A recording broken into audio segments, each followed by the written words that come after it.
गीत आप लोग जान लो कर खाने है। रामायण महाभारत आप लोगों से छत के जानी है। रामायण महाभारत आप लोगों ने बहुत सुना है। हम तनी सा कहानी यार से चेंज करब। आई कहानी आप लोग के समझ में आई जाए तो हम जान जाब कि हमारे बिरहा गाँव सफल बा। देखा जब बिरहा सुने बदे बैठा बा ओकरे खातिर ही बात बा। अब भैया जे के बिरहा नहीं पसंद हो चुपचाप उठे भोजन के तैयारी चल हो खात रहा अधुन तो जो बढ़िया लगे तो सुन जा। बाकी जब बिरहा सुने बैठा बा का सुने दिया आप लोग सुन ले बा तो गावे में आनंद आई। ए भैया त्यावा गुरुजी तनी 4 लाइन भूमिका के भाव से कवि जी हमारे वो वीरन खातिर लिखत है अपने कलम के माध्यम से।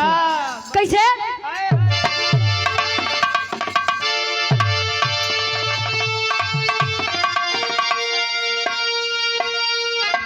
तो यारे जंग जौहर का बजता बिगुल जंग में अरे रंग लाती थी लोरिक की थी जब जवानी रक्त की बूंद में खून है खून का अरे लोरिक के लइका या भोरिक के कहानी अरे की छाती पे गर्जन करे सर्वदा बोला या भोरिक माँ क्यों न पिंडदानी हुआ तो मजरी का गुलामी न मंजूर मुझको करे हकी ज्यादा वही बलवान हुआ।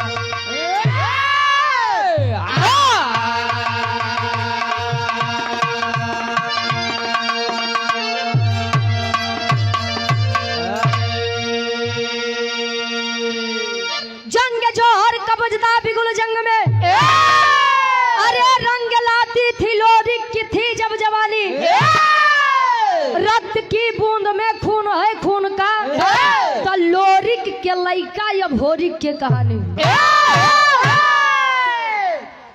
अनिल यादव हमारे बड़े भैया जी के द्वारा 51 रुपये आशीर्वाद के चाह रही। रामायण महाभारत आप लोग रोज सुनत है भैया आज तनी कुछ हट के सुन ला। हाथ जोड़ के विनम्र निवेदन बा कि कहानी शीशा के जैसा साफ हुई। ए भैया वीर लोरिक के नाम तो आप लोग सुने होबा सुने तो होबा ना ऐसा तो बा नहीं कि वीर लोरिक इतना बड़ वीर उनकर नाम में क्यों नहीं सुने हुई। ए भैया वीर लोरिक के पिताजी के नाम कुबई रहे कुबई दादा। अब कुबई जी के ससुरारी कहाँ भाई आप लोग जाना थे नहीं जानता हाँ तो को पता ए भैया कहानी में इंटरेस्ट तब होई जब कोनो अच्छी और रोचक बात सुने के मिली तब। कुबई दादा के ससुरारी ये हमारे नेवाड़ी जेठवारा प्रतापगढ़ में बा। तो हमारे प्रतापगढ़ ए भैया नेवाड़ी जेठवारा में एक धाम बा जेकर नाम खोइला